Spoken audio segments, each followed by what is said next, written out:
আলহামদুলিল্লাহ ইতিমধ্যে খুবই ভালো সংবাদ হচ্ছে। দিন শেষে যখন সারা পৃথিবী শেখ হাসিনা থেকে মুখ ফিরিয়ে নিয়েছে, ঠিক তখনই প্রস্তাব নিয়ে এসেছে আমেরিকা যে অফার নিয়ে সাবেক প্রধানমন্ত্রী শেখ হাসিনার কাছে আসছে, এটাতে ডক্টর মোহাম্মদ ইউনূস তো ঘুম হারাম, অলরেডি ঘুম হারাম হয়ে গেছে। আমার মনে হয় যে এই সুযোগটাকে কাজে লাগানো উচিত, কারণ সুযোগ বারবার আসে না। কোনো এক অজ্ঞাত শক্তি হঠাৎ করেই শেখ হাসিনা এবং তার দল আওয়ামী লীগকে সামনে নিয়ে আসছে। অনেকগুলো হিসাব একটার সাথে আরেকটা মিলে যায়, কিন্তু সেই হিসাবের ফলাফলে নির্বাচনের সমীকরণ আসলে মেলে না। তাহলে কি 12 ফেব্রুয়ারি নির্বাচন হচ্ছে না? শেখ হাসিনারও রেহাই পাওয়ার সুযোগ তৈরি হয়ে থাকে যদি আদালত তার আবেদন গ্রহণ করে এবং তার মৃত্যুদণ্ডের আদেশ বাতিল করে।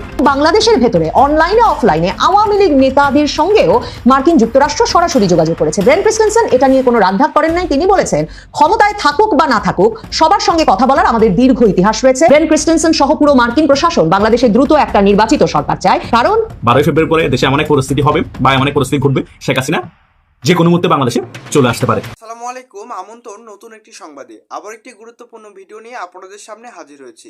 প্রিয় দর্শক, আমাদের ভিডিওর প্রথম অংশ দেখে বুঝতে পেরেছেন ঠিক আজকের ভিডিও কোন দিক কোন বিষয়টি ইঙ্গিত করছে। তো দর্শক, এই বিষয় নিয়ে আমার বেশি কথা বলছি না, চলুন দেখে আসি আজকে সে কাঙ্ক্ষিত ভিডিও। তবে তার আগে বলবো, আপনি যদি আমাদের চ্যানেল নতুন হয়ে অবশ্যই চ্যানেলটি সাবস্ক্রাইব করে আমাদের পাশে থাকুন পরবর্তী আপডেট পাওয়ার জন্য। তো চলুন দর্শক, এই ভিডিও দেখে আসি। অনেকগুলো হিসাব একটার সাথে আরেকটা মিলে যায়, কিন্তু সেই হিসাবের ফলাফলে নির্বাচনের সমীকরণ আসলে মেলে না। তাহলে কি 12 ফেব্রুয়ারি নির্বাচন হচ্ছে না? 2024 সালের 5ই আগস্ট ছাত্র জনতার গণ অভ্যুত্থানের মুখে ক্ষমতাচ্যুত হন সেই সময়ের প্রধানমন্ত্রী শেখ হাসিনা। ভারতে পালিয়ে যান তিনি। তারপর তার বিরুদ্ধে অনেকগুলো মামলা হয়েছে। আইসিটির একটি মামলায় তার ফাঁসির রায়ও হয়েছে। অথচ এই নির্বাচনের বছরে এসে একের পর এক মামলা থেকে অব্যাহতি পাচ্ছেন তিনি। প্রথম মামলাটি ছিল জুলাইয়ে এক ব্যক্তির নিহত হওয়ার মামলা। পুলিশ তদন্ত করে পেয়েছে ওই ব্যক্তি নিহত হননি, তাই এখন মামলার বাদীর বিরুদ্ধেই মামলা করা হচ্ছে। এর পরের ঘটনা আরও ভয়ানক। জুলাই আন্দোলনে আহত ব্যক্তির পক্ষে মামলা করা হয়। সেই মামলাতে জুলাইয়ে আহত ওই ব্যক্তিকে খুঁজে পায়নি পুলিশ। শেখ হাসিনা সহ 115 জন বিবাদীর সবাইকে মামলা থেকে অব্যাহতি দেওয়া হয়। এরই মধ্যে আরেকটি বড় খবর, বুধবার আইসিটি আদালতে হাজির হন আইসিটি আদালতেই মৃত্যুদণ্ডপ্রাপ্ত মাওলানা আবুল কালাম আজাদ, যাকে বাচ্চু রাজাকারও বলা হয়। বাচ্চু রাজাকারের বিচার হয়েছে আন্তর্জাতিক অপরাধ ট্রাইব্যুনালে। এই একই আদালতে শেখ হাসিনারও বিচার হয়েছে। বিচারের শুরু থেকেই মাওলানা পলাতক ছিলেন। জুলাই অভ্যুত্থানে ক্ষমতাচ্যুত শেখ হাসিনাও বিচারের আগে থেকেই পলাতক। বিচার ও রায়ের সময় তিনিও অনুপস্থিত ছিলেন, শেখ হাসিনাও অনুপস্থিত। রায়ের সময় উপস্থিত না থাকায় তার আপিলের সুযোগ ছিল না, শেখ হাসিনারও সেটা নেই। কিন্তু এখন পরিবর্তিত পরিস্থিতিতে রায়ের 13 বছর পর আদালতে আত্মসমর্পণ করে ন্যায় বিচারের প্রত্যাশা করছেন তিনি। যদি আদালত তার আবেদন গ্রহণ করে এবং তার মৃত্যুদণ্ডের আদেশ বাতিল করে, তাহলে একই প্রক্রিয়ায় শেখ হাসিনারও রেহাই পাওয়ার সুযোগ তৈরি হয়ে থাকবে।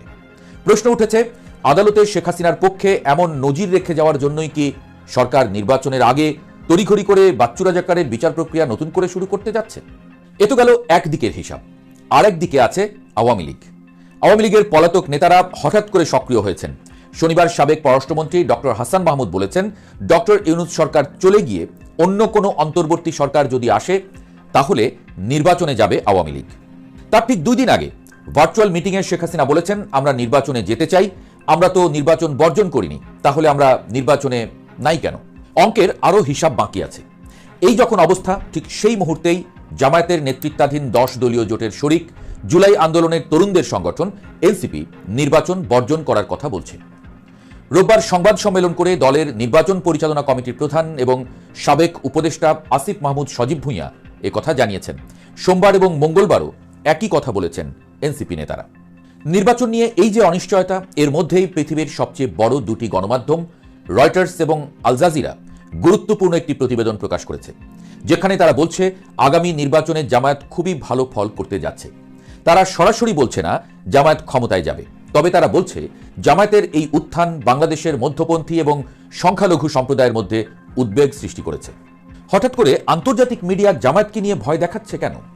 এই প্রশ্ন যখন, ঠিক তখনই সারা দেশে জামায়াতের নির্বাচন নিয়ে সহিংসতা প্রতিরোধের কমিটি করার খবর আসছে। এদিকে শেখ হাসিনার আশ্রয়দাতা দেশ ভারত বাংলাদেশ থেকে তার সব নাগরিকদের দেশে ফিরিয়ে নিয়ে যাচ্ছে।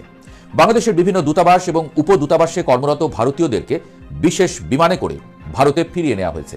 অন্য নাগরিকদেরও বাংলাদেশে থাকার বিষয়ে সতর্ক করেছে দেশটি। এতগুলো খবর, এত ঘটনা, সবগুলোই একটা আরেকটার সঙ্গে সম্পর্কিত, কিন্তু এর মধ্যে আপনি কি কোথাও দেখতে পেলেন 12ই ফেব্রুয়ারি নির্বাচন অনুষ্ঠিত হতে যাচ্ছে? কিংবা নির্বাচন যদি হয়ও, নির্বাচনের পর আপনি দেশে সুষ্ঠু স্বাভাবিক কোনো পরিস্থিতির ইঙ্গিত পাচ্ছেন? সবগুলো ঘটনা থেকে একটা বিষয় পরিষ্কার, কোনো এক অজ্ঞাত শক্তি হঠাৎ করেই শেখ হাসিনা এবং তার দল আওয়ামী লীগকে সামনে নিয়ে আসছে। আপনাদের মনে থাকার কথা, ডক্টর ইউনূস কিছুদিন আগেই বলেছিলেন পতিত আওয়ামী লীগ নির্বাচন ভণ্ডুল করার চেষ্টা করছে। হাওয়ায় মিলিয়ে যাওয়া সেই আওয়ামী লীগকে এখন বেশ সক্রিয় দেখা যাচ্ছে। সর্বশেষ শেখ হাসিনার ছেলে সজীব ওয়াজেদ জয় আল জাজিরার সাথে সাক্ষাৎকারে যা বলেছেন তা খুবই ইঙ্গিতবহ। তিনি বলেছেন দেশের 40% মানুষের প্রতিনিধিত্ব করা আওয়ামী লীগকে ছাড়া নির্বাচন সফল হবে না। তিনি একই সাথে বলেন আমাদের প্রতিবাদে ক্র্যাকডাউন করা হলে সেটা সহিংসতায় পরিণত হবে। তিনি আরও বলেন আমরা সহিংসতা চাই না, কিন্তু আপনি যদি কাউকে কোণঠাসা করেন, দেয়ালে পিঠ থেকে গেলে তারা কি করবে? আবারও একই প্রশ্ন, জয় যে প্রতিবাদের কথা বলছেন সেই প্রতিবাদ কি তাহলে নির্বাচন ভণ্ডুল করার ষড়যন্ত্র? সেজন্যই কি প্রস্তুত হচ্ছে জামায়াত? সেজন্যই কি নির্বাচন বর্জনের কথা ভাবছে এনসিপি? কিংবা আরো স্পষ্ট করে জানতে চাই, আওয়ামী লীগকেই বা কেন হঠাৎ এত স্পেস দেওয়া হচ্ছে? তাদের ফিরে আসার পথ করে দেওয়া কিংবা নির্বাচনে আনার জন্যই কি এত আয়োজন? কিন্তু তারা তো বলেছে ইউনূস সরকারের অধীনে তারা নির্বাচনে যাবে না। তাহলে দেশের মানুষ 12ই ফেব্রুয়ারি নির্বাচনের মাধ্যমে একটি গণতান্ত্রিক ও স্থিতিশীল বাংলাদেশ দেখার জন্য অপেক্ষা করছে। সেই স্থিতিশীল বাংলাদেশ কি আসলেই আসছে?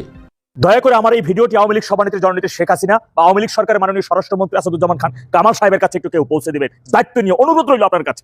আওয়ামী লীগ আরো মিনিমাম 6 মাস আগে বাংলাদেশকে মুক্ত করতে পারত দখলদারের হাত থেকে। মিনিমাম 6 মাস আগে আওয়ামী লীগ স্বাধীনতা পুনরুদ্ধার করতে সক্ষম হইতো। যদি আজকে দেখান সেই শীর্ষ পর্যায়ের কিছু নেতাদের কথাবার্তার ধরন, চেহারার এক্সপ্রেশন দেখবেন, তা দেখে মনে হয় কি জানেন যে আওয়ামী লীগ এখনো ক্ষমতায় আছে এবং তিনি সেই শীর্ষ চেয়ারে বসে আছেন, কমিটি বাণিজ্যতে তিনি ব্যস্ত আছেন। এই সকল নেতারা অন্য এলাকার তৃণমূলের খোঁজ খবর নেওয়া তো দূরের কথা, নিজ এলাকার তৃণমূলের খোঁজ খবর নিতেছে না। খোঁজ নিয়ে আমার কাছে অহরহ মেসেজ আছে, আমি দেখাইতে পারবো। আজকে মাঝে মধ্যে মনে হয় কি জানেন ভাই, যে 5 তারিখ থেকে আমি যা করতেছি, যা শুরু করছি, এতবার মাইর খাইলাম, জেল খাটলাম, আজকে 4 মাস হয় দেশ ছাড়তে পর্যন্ত বাধ্য হইলাম, ঠিক করতেছি কিনা? নিজের সুন্দর কর্মস্থলটা হারাইলাম। 25 সালে জানুয়ারি মাসে এনটিভিতে ঢোকার সুযোগ পাইও সেখানে ঢুকলাম না। কি পরিমাণ অর্থ কষ্টে ভুগতেছি সেটা আমি জানি একমাত্র। কিন্তু বিশ্বাস করেন, মনে রাখেন 24 সালের 6 আগস্ট আমি গুলিস্তান পার্টি অফিসের সামনে, আমি 14 আগস্ট। দর্শক আশা করছি সম্পূর্ণ ভিডিও দেখেছেন। দর্শক আসলে সম্পূর্ণ ভিডিও দেখে বুঝতে পেরেছেন ঠিক আজকের ভিডিও কোন দিক কোন বিষয়টি ইঙ্গিত করছে। দর্শক বাংলাদেশের যে রাজনীতির প্রেক্ষাপট তারই আলোকে বেশ কয়েকটি গুরুত্বপূর্ণ ভিডিও নিয়ে আপনাদের সামনে হাজির হয়েছি। দর্শক আপনারা অনেকে জানেন যে সামনে নির্বাচন, এই নির্বাচনের আগে কি হতে যাচ্ছে দেশে এবং নির্বাচন কতটুকু সুস্থ হবে এবং কত % ভোট পড়তে পারে, এইগুলো বিষয় নিয়ে আপনাদের সামনে গুরুত্বপূর্ণ ভিডিও নিয়ে হাজির হয়েছি। দর্শক আমাদের ভিডিও যারা সম্পূর্ণ দেখেছেন অবশ্যই ভিডিও সম্পর্কে আপনার মূল্যবান মতামত অবশ্যই কমেন্টস করে জানিয়ে দিন। নতুন হলে অবশ্যই সাবস্ক্রাইব করে রাখুন পরবর্তী আপডেট পাওয়ার জন্য। তো ধন্যবাদ, দেখা হচ্ছে নতুন কোনো ভিডিওতে। সে পর্যন্ত সবাই ভালো থাকবেন, সুস্থ থাকবেন, আল্লাহ হাফেজ।